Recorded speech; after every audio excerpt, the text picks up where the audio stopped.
জানাচ্ছি অনেক অনেক স্বাগত আর অনেক ভালোবাসা জানিয়ে আজকে একটি নতুন ভিডিও স্টার্ট করছি। এখন কটা বাজে জানো?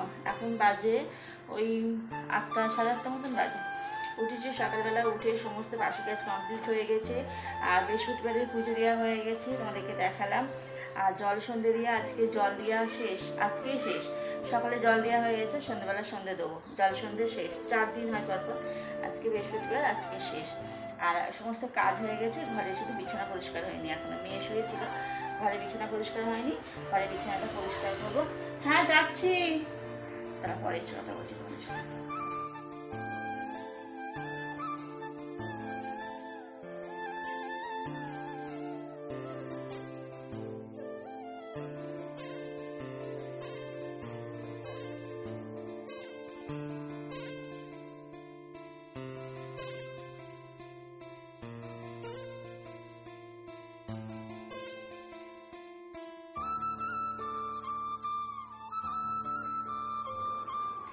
আজকে মনটা চাইলো একটু দুধ চা খেতে। লিকার চা তো প্রতিদিন খাই, ভালো লাগে না, ওই জন্য একটু দুধ চা খাইলাম। খেয়ে ওখানে চলে এলাম ঘরে বিছানা পরিষ্কার করতে। এখন 9টা বেজে গেছে। মেয়ে ওইদিকে বাইরে বই নিয়ে বসেছে। মেয়ের তো আজকে পরীক্ষা রয়েছে, মেয়ের আজকে ইতিহাস আছে আর সংস্কৃত রয়েছে। তো ওইদিকে পড়তে বসলো, আমি এদিকে ঘরটা পরিষ্কার করতে চলে এলাম। আর কি গরম, ঘরটা পরিষ্কার করতে পারছি না, এত প্রচণ্ড গরম হচ্ছে। আর আজকে মনে করছি এইগুলো সব একটু পরিষ্কার করে মুছে বিছানার চাদরটাকে পাল্টে নেবো। আর এখানে দেখো, আমি ওকে হচ্ছে সংস্কৃত ওকে পড়ছে, তা আমি ওকে একটু বলে দিচ্ছি যে এইভাবে এইভাবে হবে। ও ওকে জিজ্ঞাসা করছে, আমি তো একটু বলে দিচ্ছি। দিয়ে এই দিয়ে সব একটু মুছে নিলাম। দেখলেই তো, দেখে এই চাদরটা পাচ্ছি। চাদরটা আজ 3 বছর, 3.5 বছরের বেশি চাদরটা। একটু গরমকালটা পাতি, একটু তোলায় তোলায় পাতি। এই দুখানা চাদর আছে না, ঘুরিয়ে ফিরিয়ে পাতি। এই মানে গরমকালে এই ছেঁড়া চাদরে শুয়ে এত আরাম জানো না, মানে ওই সিল্কের চাদর শুতে একটু ইচ্ছা করে না। আর এই গরমে সিল্কের জিনিসে শোয়া যায় না।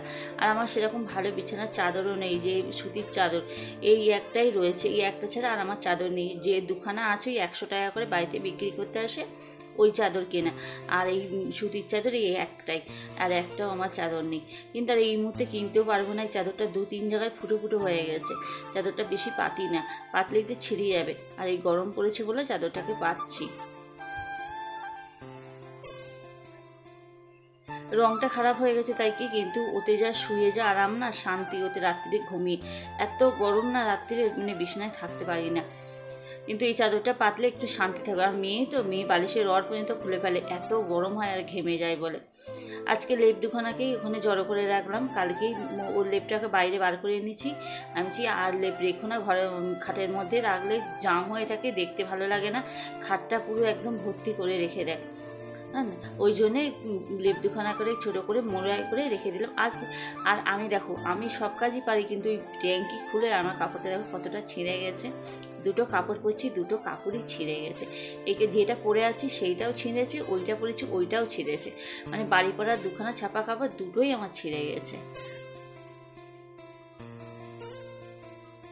আর ট্যাঙ্কিটাকেও বলেছি খুলতে, খুলছেই না।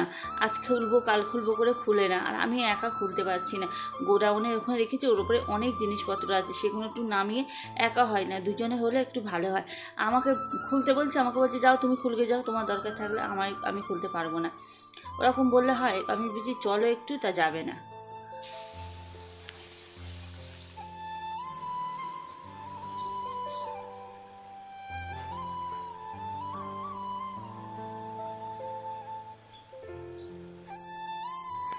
তা আজকে অনেক বলে দুপুরবেলা বাড়ি এসেছে, তারপর অনেকবার বলেছি দেখো, না তুললে কিন্তু এইভাবে রেখে দেবো, ইঁদুরে কাটবে, সামনে বছর আর হচ্ছে পড়তে গায়ে দিতে পারবে না, তখন বুঝতে পারবো। আমি কিন্তু আর বিছানায় রাখবো না লেপ, না তুললে ওখানে আমি ফেলে রেখে দেবো বলেছি। তারপর আবার আমি নিয়ে গেলাম, উনি শুধু একটু ট্যাঙ্কির ঢাকনাটা উঁচু করলো। আমি ওর ওপর থেকে যা জিনিসপত্র থাকে সব নামিয়েছি, নামিয়ে পরিষ্কার করেছি, করে ও শুধু ট্যাঙ্কির ওগুলো খুলেছে, খুলে দাঁড়িয়েছিল। আমি লেপগুলোকে বয়ে নিয়ে গিয়ে ভরে দিয়েছি। তাই একটু করে দিতে কষ্ট, সব আমি করব, ওরা একটু কিচ্ছু করবে না।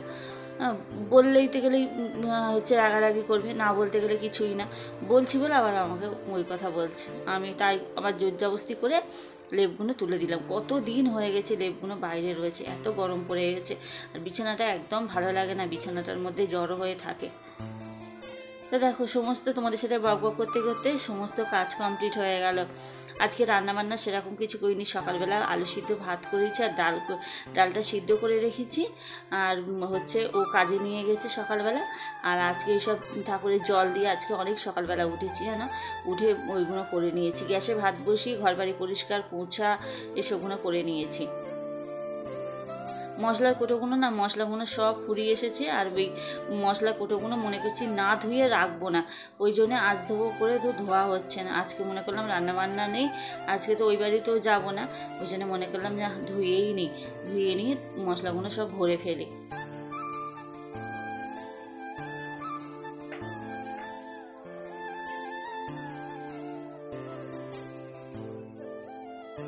আর কি গরম হচ্ছে জানো না, এটা টিনের ঘর, এই দুপুরবেলা রোদ দিয়ে খাঁকা করছে, মানে এই টিনের ঘরে দুপুরবেলা থাকাই মুশকিল হয়ে গেছে। রান্নাঘরে থাকতে পারছি না, রান্নাঘরটা একদম হচ্ছে ভেতরে, তো একটু হাওয়া বাতাস ঢুকছে না।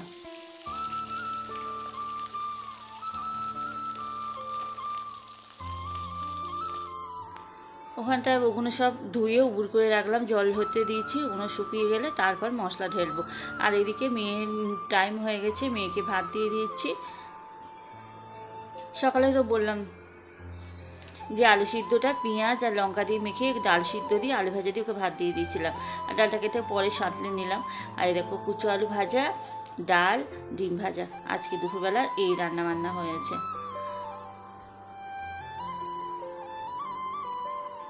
মেয়েকে এখন খেতে দিয়ে দেবো, দিয়ে ওর পাতে আমি এক গাল খেয়ে নেবো। না সকাল থেকে না কিছু খাইনি, তো ভীষণ কষ্ট হচ্ছে। আর ওকে দিয়ে তারপরে গেলাম একটু বাজারে, ওকে তুলে দিতে যাই। আজকে না টাইম লেট হয়ে গেছে, টেকারটা বেরিয়ে গেছে, একা দাঁড়িয়ে রয়েছে, একার জন্যে একটা টোটো যেতে চায় না। আবার বলে 10 মিনিট দাঁড়িয়ে তার পরীক্ষা বলে আবার নিয়ে গেল, জানো। আবার দিয়ে তারপরে এসে জামা কাপড়গুলো সকালে ভিজিয়ে রেখেছিলাম, কাঁচা হয়নি, তাই এখন কেচে দিলাম। দেখো রোদ্দুর খাঁকা করছে, শীতকালে একটু রোদ্দুরের জন্যে আমরা আকুল হয়ে থাকতাম, কখন একটু রোদ্দুর উঠবে। আর গরমকালে রোদ এত উঠছে, মানে মানুষ দম আটকে যাচ্ছে, এত রোদ আর এত গরম। আমাদের পাশের বাড়ি একজন চালের ব্যবসা করে, তার কাছ থেকে 1 বস্তা করে চাল নিই। আমরা যে রেশনের চালগুলো পাই তাকে দিয়ে তার কাছ থেকে একটা করে সরু চালের বস্তা নিই। কিন্তু সরু চালের দাম আর রেশনের চালের দাম তো এক নয়, সরু চালের দাম অনেক। সেই জন্যে আমরা একেবারে তো টাকা দিতে পারি না, ওই জন্য প্রতি সপ্তাহে কিছু কিছু করে পয়সা দিই। দিয়ে আমরা 1 বস্তা চাল আমাদের অনেক দিন চলে। আর মেন হলো আমরা রেশনের চালই খেতাম না, আমরা অনেক দিন ধরেই রেশনের চাল খাই। এই সরু চালের হালে কিছুদিন ধরেই দাদা ব্যবসা শুরু করে পড়ার থেকে আমরা এই সরু চাল খাওয়া শুরু করেছি।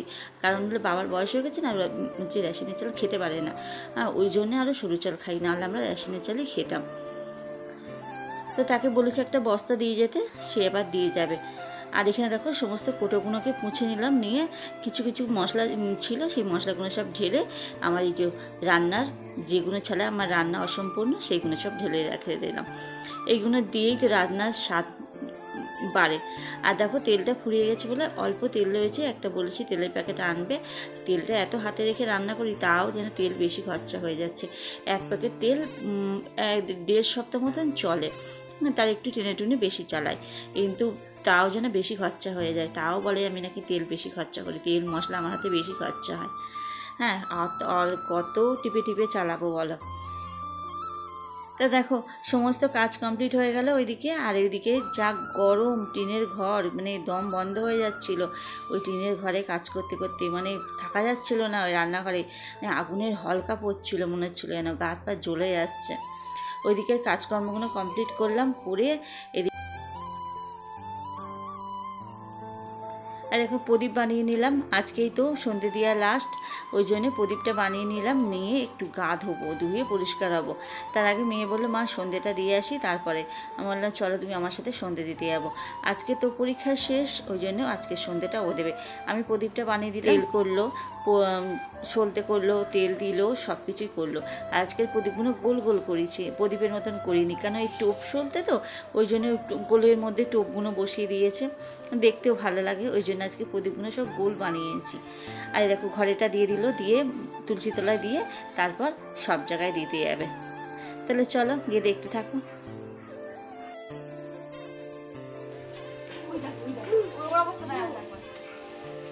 বাজা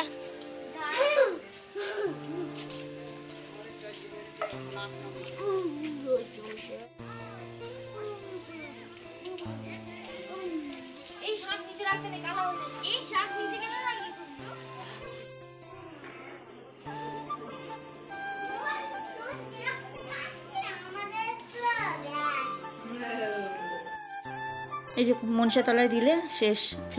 তাই চলো বন্ধুরা, আজকের ভিডিওটা এই পর্যন্তই। ভিডিওটা তোমাদের যদি ভালো লাগে একটা লাইক করে দিও, কমেন্ট করে জানিও কেমন লাগলো। কালকে একটা নতুন ব্লগের সাথে তোমাদের সাথে আবার দেখাবে। ততক্ষণ সবাই ভালো থাকো, সুস্থ থাকো। Good night, tata.